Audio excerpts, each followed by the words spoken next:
Ertu með frábæra hugmynd en vantar að koma henni áfram? Þá getur þú sótt styrk. En hvar?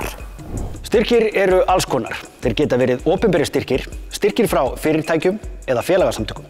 Áður en ráðist í umsóknir, skaltu kynna þér vel styrktarsjóði og úthlutunarreglur. Kynntu þér reglur sjóðsins og markmið. Hugsaðu hvernig þú getur hjálpað sjóðnum að ná markmiðum sínum. Þetta er samstarf. Er þetta eitthvað nýtt? Flestir sjóðir gera kröfu að þú sért að skapa eitthvað nýtt eða hafir nýja nálgun á þjónustu eða vöru.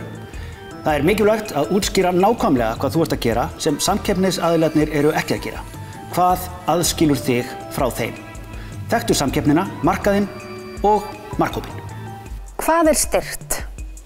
Laun og launatengd gjöld. Aðkeypt þjónusta frá öðrum og þriðja aðila, ferðir, fundir, markaðsrannsóknir. En hvað er ekki styrkt? Vara eða þjónusta á samkeppnismarkaði. Kaup á húsnæði og tækjum. Vertu skýr í umsókninni. Minna er meira.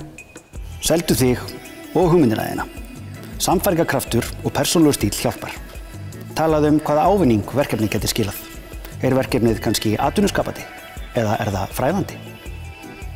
Er líklegt að verkefnið verða veruleika? Byrjaðu tímanlega. Vandaðu þig. Styrktarumsóknin þarf að vera raunhæf.